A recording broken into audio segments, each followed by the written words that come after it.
How good are you at spotting a fake ID? Probably not as good as you think. Bogus IDs are more sophisticated than ever, and experienced bouncers are having trouble telling fake IDs from real ones.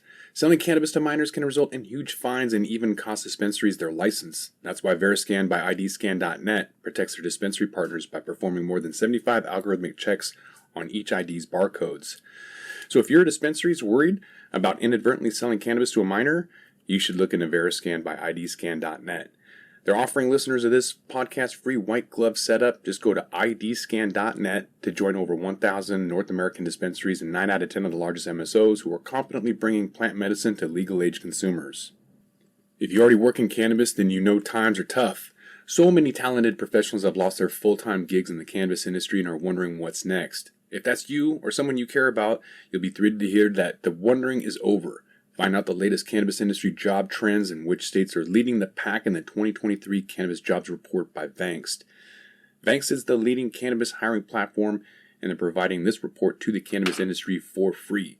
So head over to Vankst.com to access your copy of the newly released 21-page 2023 Cannabis Jobs Report. And while you're there, sign up to find the perfect job or the perfect hire today. That's Vankst.com.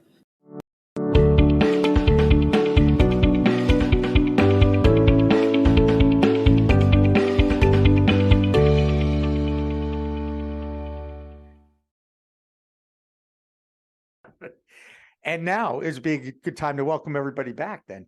Hi, everybody. Welcome back to the second half hour of Green Rush Live, our regularly scheduled every Friday afternoon, really live business of cannabis talk show. We have an open chat room. And of course, if you have any questions for our panel, be happy to share with them, because now I can actually see the chat room as opposed to not being able to see the people I'm talking to on Zoom, who are a good 15 feet away in a very tiny little box. So welcome back to Green Rush Live. I'm Jimmy Young, the founder of Pro Cannabis Media, joined every Friday afternoon by my guest hosts, Josh Kincaid and Doug Miller from New Jersey and Washington State, because we love to connect both coasts. And now we're going to welcome in three guests this half hour.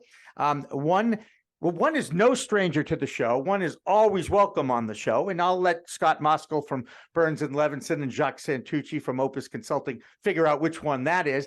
But I also want to bring in John Morier. Is it Morier or Morier? Morier, you got it right the first time, Jimmy. Thanks. Thank you. I appreciate that. I put a little Frenchie on there because after all, Jacques is with us and you guys are in Portland, Maine. And after spending 11 years there myself, working for the CBS affiliate, I know that the French Canadian is a major player in Maine. That's for sure. Maine business, politics, culture. So all three of you guys, thank you so much for coming on. So the reason why I have you coming in here is to explain how Ermont, which was one of the first dispensaries in Massachusetts, and now has another distinction, I guess, about being one of the first to go into receivership. Who wants to take me through the history of what happened to Ermont? Scott or Jacques? How about I explain who Ermont was, and then you explain how the receivership started? Sounds like a plan. Maybe you should have your own show, Jacques, which I've been talking to you about for a long time. Go ahead. I used to have I had a radio show for 10 years. So I would be, I like that kind of stuff. So but you don't have a face for radio though, Jacques. I know that. Okay, I'm comfortable saying that. All right. Go ahead. I'm sorry. Go ahead. Joke. Face made for radio? No. Yes. Yes, that's right. Well, I have the accent. That's good. That's right. So Ermont was one of the first medical marijuana licensees in Massachusetts, license number 7, started in 2016 out of Quincy, Massachusetts, south of Boston. They were one of the first ones to get off the ground and open, vertically integrated, a few rooms growing in the back, packaging, and then the storefront out of the parking lot in just off the highway. All right. So how did they get in trouble? Who's next, Scott? So so they had a debt facility with Tilt, and I think many people remember the Dan Adams story regarding Tilt and what happened, and we could just go from there. But to make the long story short, my clients purchased the debt from Tilt, and they made a demand on the note and made demand to have, simple things like financial statements sent to us. And basically Irmont said, go pound sand, or the directors at Irmont, was a not-for-profit. So we initiated defaults and accelerated the debt. And at that same time, the CCC had just initiated or passed a new provision to the regulations, which allowed for a receivership or court appointee to be appointed under certain conditions. So we went ahead and we petitioned the court for a receivership to be placed on Irmont. But before we could do that, the regulations provide for a method for a potential court appointee, or a receiver, to be pre-approved. Frankly, didn't have control over, 3 or more dispensaries, the rule of 3. And so Jacques employed or retained Kasner and Edwards, which John Morier is here. And John and his partner, Michael Fencer, worked to get Jacques pre-approved, submitted the appropriate paperwork. And I think Jacques was the first one to be pre-approved. I think there might be others since. But once we got that pre-approval, Teneo filed a petition in late July of 2021 seeking to have a receivership imposed. And it took us a few hearings before the court before they granted the relief we sought. And the entity was put into a receivership in November 2021, at which point Jacques, as receiver, took over, and John Morey, as his counsel, helped guide Jacques through the legal process of the receivership and the court hearings. There you go. And I should add, Jimmy, that one of the uniqueness that Opus Consulting, our firm, has is that outside of the experience we have in cannabis, we've been working on distressed assets and business management for now over 13 or 14 years. So, that was a good way to bring two set of skills, right? The cannabis knowledge and the process of distressed assets and receivership and bankruptcy work under that process for Irmont. There you go. And John, I want to bring you in as well on this and ask you a question, since I have two lawyers in the room.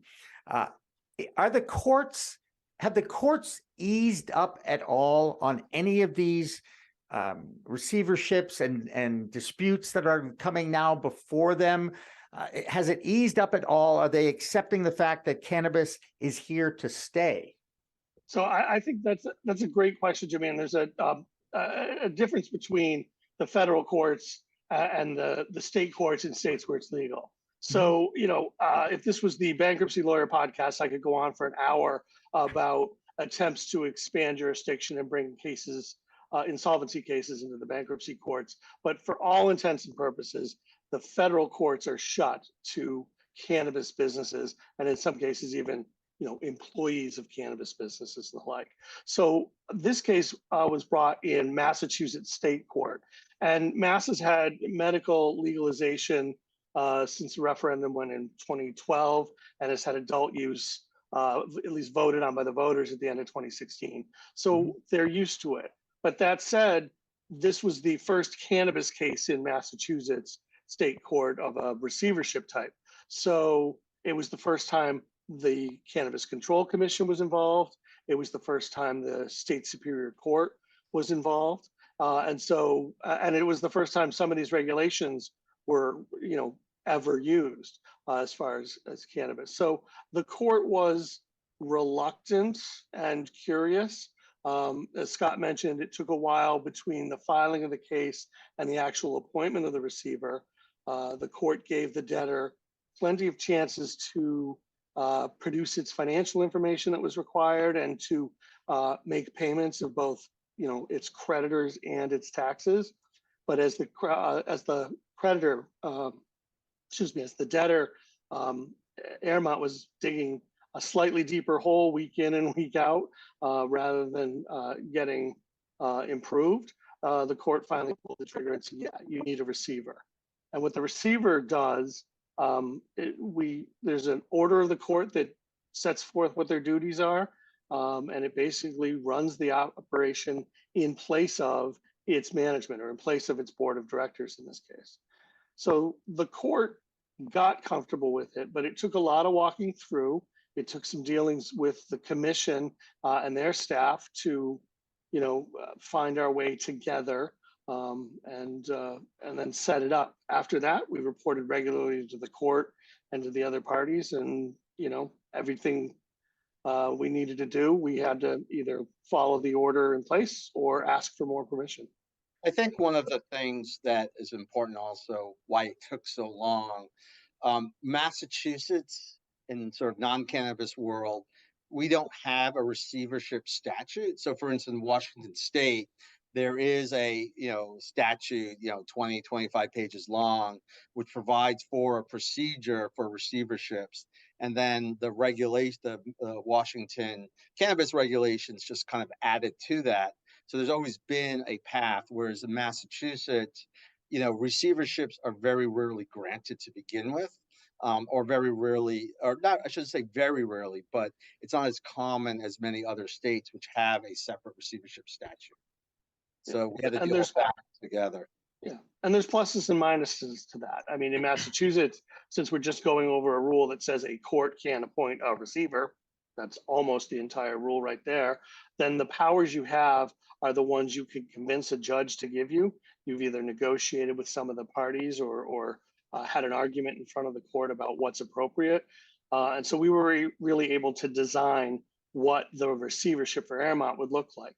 We gave the receiver, we suggested that the court give the receiver the power to run the place. Perfect. That's a necessary thing. But we also suggested that the court give the receiver the power to market the business for sale, to do other asset sales and the like. But then the court, and we suggested this as well, we agreed to it, but the court required us to go back to court for actual permission to sell.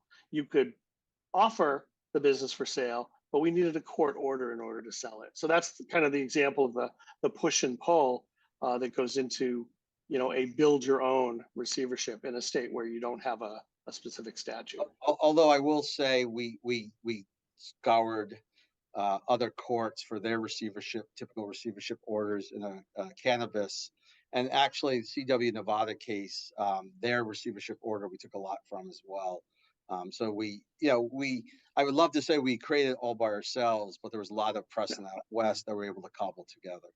Speaking of out west, we have somebody in Washington State on this call on this show, Josh Kincaid.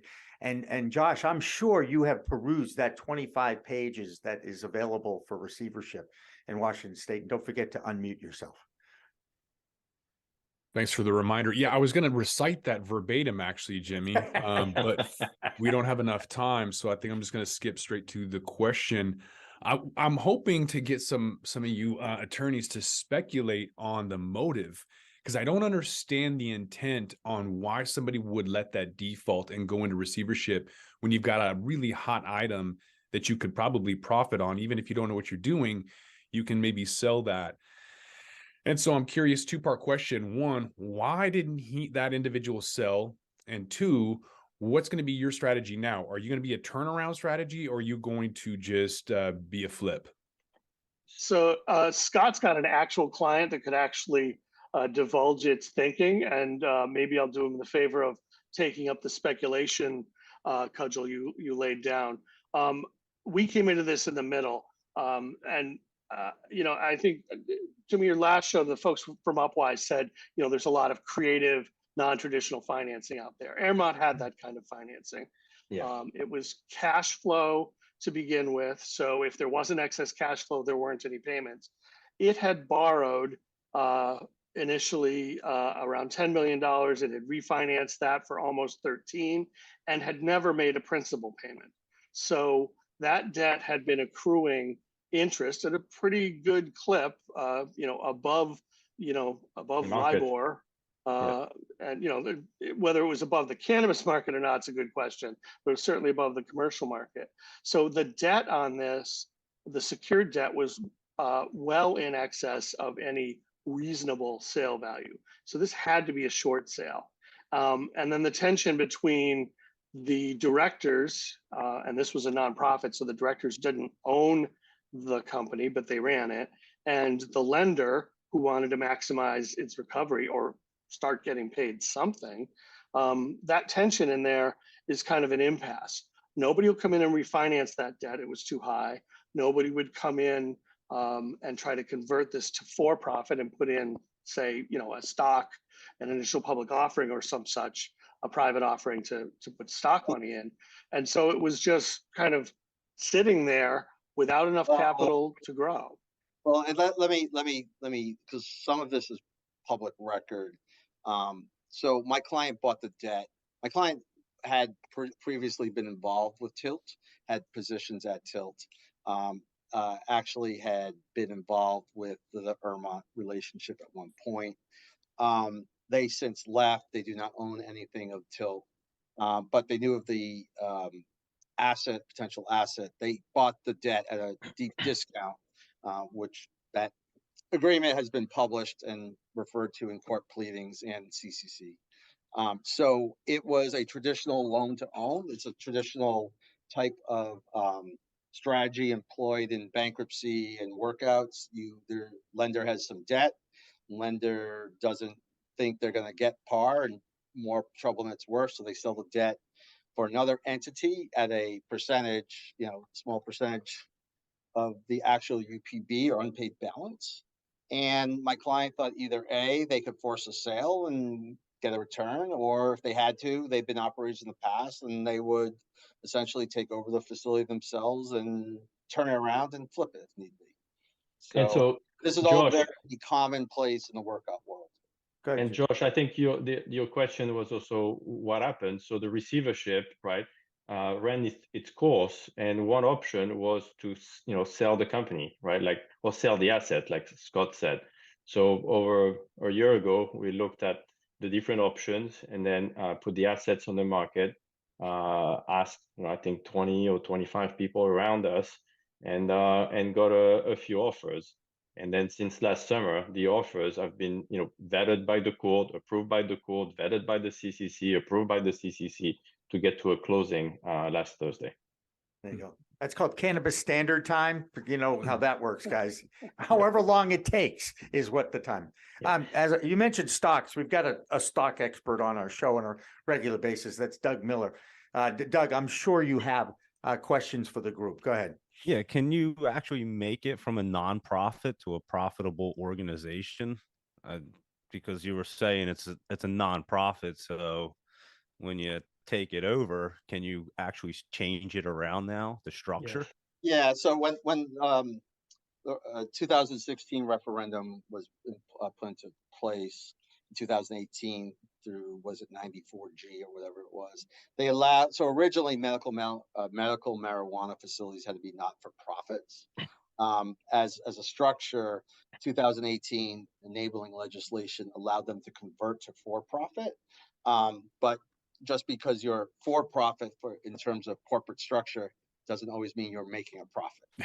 So here, not-for-profit, they're basically, you can't really buy a not-for-profit, more or less. So anyways, the assets were purchased by Meramed. So Meramed's a publicly traded MSO, and they came in, and thanks to Jacques, really doing a great job of marketing the assets for sale. We got a really nice, the receiver got a really nice offer, and it was a great result for everyone, from what I understand. And Doug, to your point, so a nonprofit is just the fact that there is no owners, but the company should be run just like any other for-profit, right? Because then the cash that's left is reinvested or something like this, right? To continue to grow the nonprofit. Absolutely. There are some tax advantage when you convert to for-profit. There's some strategy to use, because when you go to for-profit, you have a tax event. So probably don't want to talk about the strategies here, but then at that point, right, you can convert to a for-profit by saying, okay, Doug and Jacques now own 50-50 of whatever assets we have here, and that's what the tax event is. But you can go do that though, technically, because we had to do this when we converted a lot in 2018.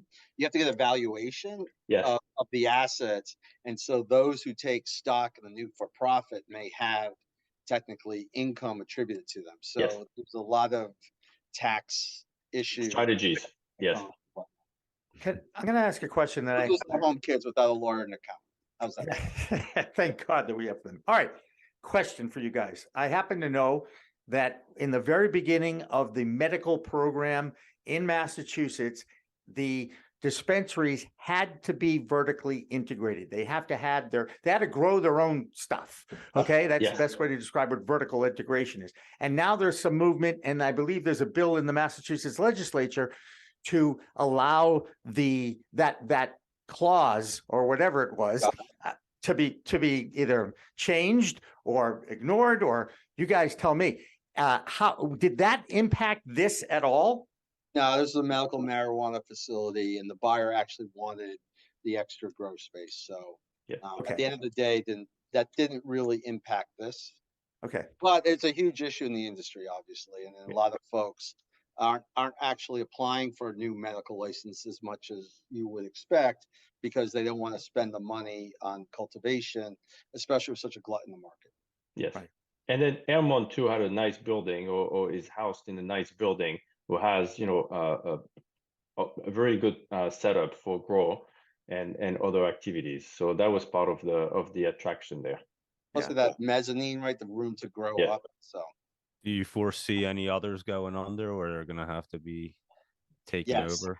Yeah. yes, I I mean, kinda there's a figured. lot of distress in the industry, a lot of distressed sales.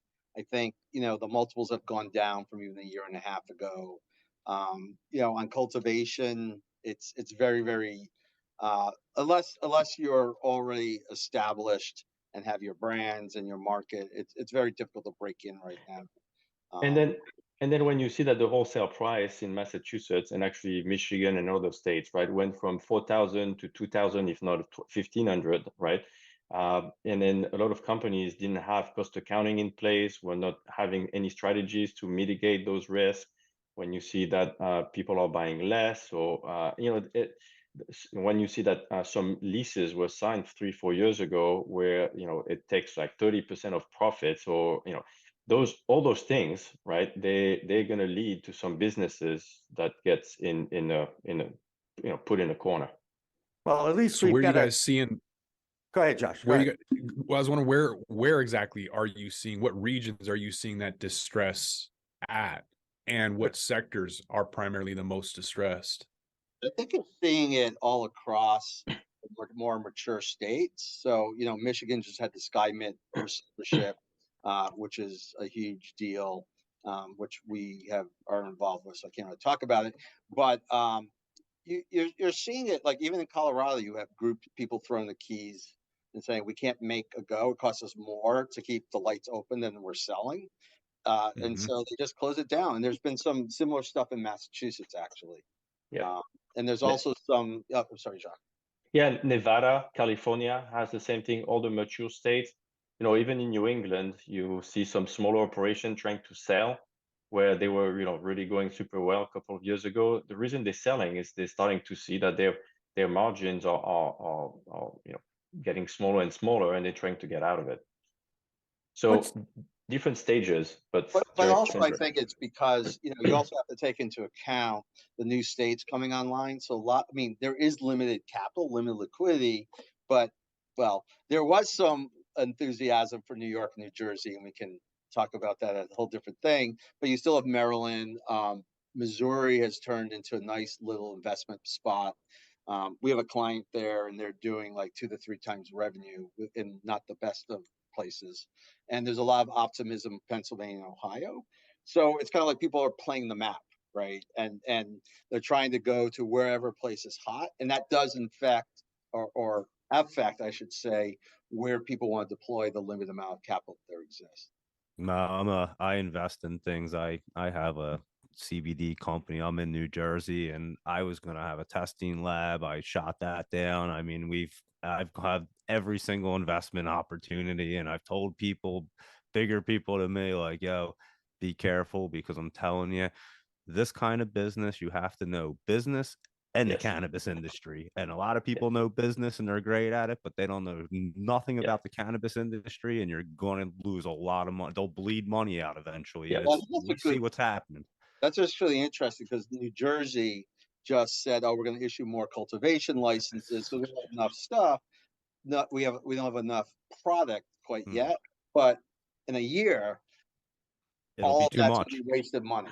Yeah, Not, I and shouldn't say all of it, but a lot of it. But honestly, I say New Jersey kind of, and they didn't mean to do it kind of right, but they almost kind of did it right by limiting how many dispensaries. Now, granted, they're all Yes. basically MSOs, but a lot of like mom and pop people that had the opportunity that were trying to get in probably saved themselves a lot of money in the long run because they just wouldn't have made it. And so I mean it kind of stinks. Like I say, I have the cure release right around the corner from me, and the product is not good at all. I mean, I just call it how I say it, but it is what it is. And that's part of the whole MSO thing, and I think we're going to see better quality as they start But shutting down yeah, because you're I going to think that's have part the of the brand. And Doug, I think that's part of the branding or branding or brand with the the micro brews. So the yes, micro, like the craft cultivators. And I yes, think as people, I mean, we have to remember it's still a relatively new market to like 95% of the population. And I think as people get more used to the product, as we expand our industry, past, people on this, on this podcast to like, mom and dads and this and that who'll go in, I think you'll develop a little bit more of the ability to kind of like, how Sam Adams first started, right? Or Harpoon and all that stuff.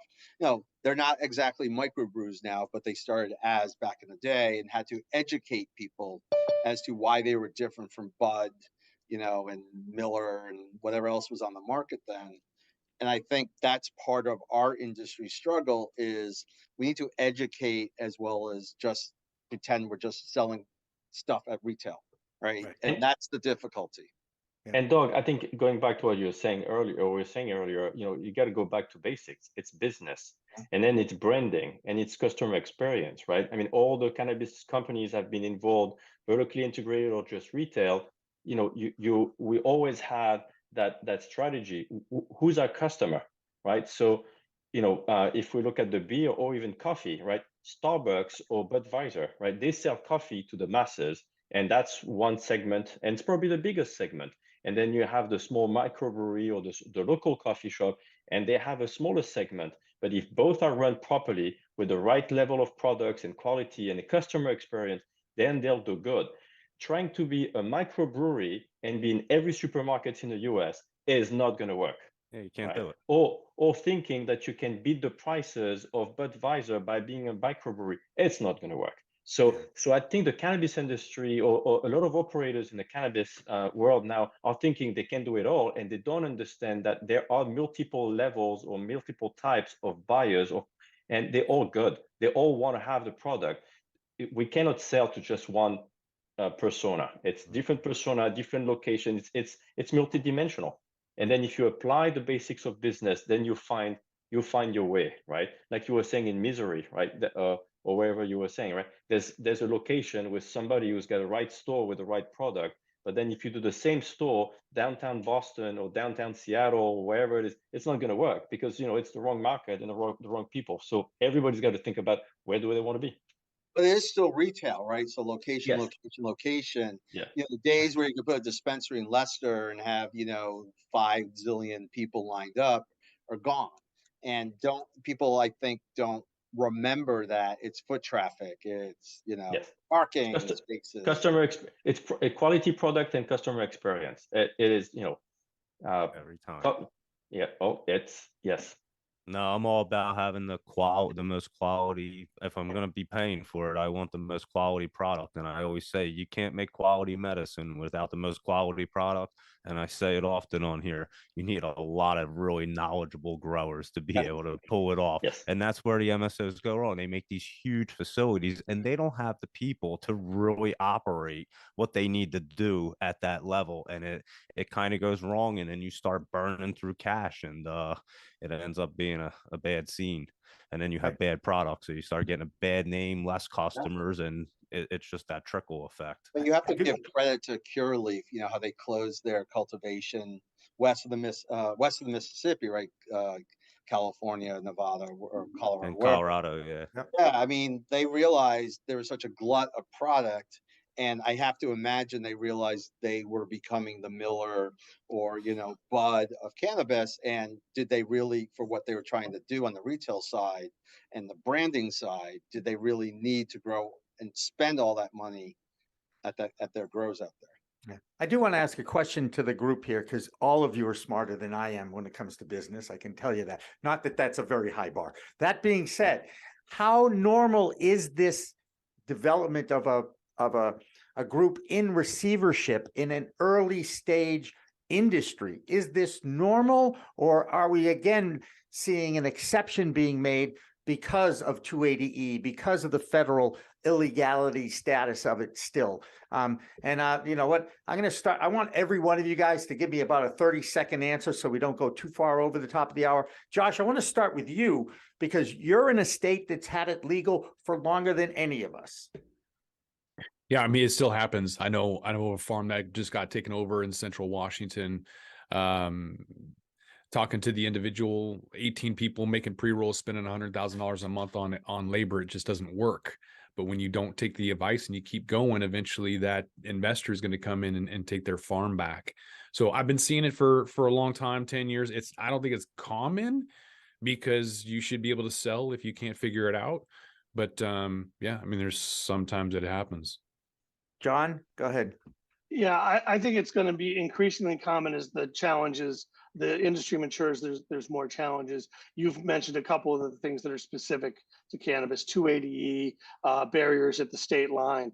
But what receivership does, and what an insolvency practitioner can help with, is helping a distressed seller find a buyer for the assets. The other alternative is just run straight at the brick wall, flame out, fail, close, done. And so the receivership's a much better option if there's something there to be preserved, jobs, grow space, and the like. At least they allow it. Scott? So John and I actually worked together in a bankruptcy department at Mintz Levin in the early 2000s. And at that time was the beginning of the tech explosion. And so many of those companies right at the beginning filed for bankruptcy because they went fast, they got money, and then they couldn't, fulfill on their promises to their investors. And so you ask, like, is this normal for such a young industry? I would say, yeah. I don't think it's that young in many, many ways. And I also think that, like, this is just, I don't want to say survival of the fittest, but it is survival of the fittest, and meaning that those who don't understand business and don't understand the product and don't understand the ability to bring typical marketing and branding concepts to the industry are just going to fail. And it's better for them to fail quickly, and those who could buy the assets and turn it around, or, I think that's important. It shows the normalization of our industry, if nothing else. And that's important, I think. I'm big on normalization, not necessarily legalization. Jacques, your observations about the industry right now? Yeah, I would agree with my colleagues here and everybody else. I've been, we started in Maine in 2013, and when I was running my first models, I was thinking by 2015 and 16, we will start seeing things like this because, you could tell that the market would change. So it took a little bit longer, but we've been helping companies out of court, probably for the past 3 years. This one is the first one that makes it to court, and it's a bigger one. But we had to deal with smaller issues in the cannabis industry in the past 3-4 years. So I think it's classic. It's kind of normal. I agree with Scott about the technology. I think microbrewery is also going through the same thing, right? We're starting to see small companies that are struggling right now. They're not in court. I bet you within a couple of years we're going to see a couple of microbrewery in New England that are going to go through the same thing. And so. And I think it's going to continue. And if the whole industry is working together and listening, I think we'll avoid a big, because at the end, John was right. We want to preserve jobs. We want to preserve the market. We want to preserve the perception of the industry. So I think everybody's going to have to realize, let's all work together to smooth the path. You know what's interesting? Like 2 weeks ago, right before SVB, failed, everyone was talking about VC, the VC market, high tech. Now, after SVB fails, right, the other bank was Signature Bank and First Republic, all of a sudden now there's not much liquidity in the high tech VC market. So, it's business. It'll be very interesting to see what happens there and what similarities there are, if any, with cannabis, with a lack of liquidity and with people who probably were surviving on fake liquidity or fake promises of extra money, but should have been out of business a long time ago. And you see that a lot in the VC Yes. high tech and whatnot. So This is why I preach the best investment in cannabis is a good law firm. Okay, it's very simple. Very simple. How about right? a consulting firm too? Okay, sorry, that's right. A consulting firm run by Jacques Santucci called That's Opus Consulting in Portland is a great investment. There you go. Jacques, thank you so much for joining us. John Morier, thank you so much for joining us. Scott, always a Good to be pleasure with to you. see you. We're going to continue with Dr. Marion McNabb, and she has a new product coming to market that's called Undo. You figure out what it is, and we'll bring in Dr. Marion McNabb after this. Don't go away. With that, we're going to roll this one up. I'm Josh Kincaid. This is The Talking Hedge. Don't forget to like, share, and subscribe, or don't, and I'm out. Don't forget to smash that like button on your way out and check out these other videos that we've got.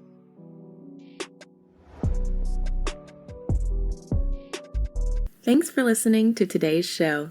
To check out more great cannabis podcasts, go to podconnects.com. Here's a preview of one of our other shows. I'm Joyce Gerber, the creator and host of the award-winning podcast, The Canna Mom Show. And we are on a mission to enhance the impact women have on this industry as business professionals, healthcare providers, policy advocates, caregivers, moms, by sharing and preserving their stories of love and kindness, wisdom, and hope. I am so grateful to have found my tribe of Canna podcasters right here on PodConX, and look forward to our work of crushing the stigma around cannabis and caregivers and building this new industry together.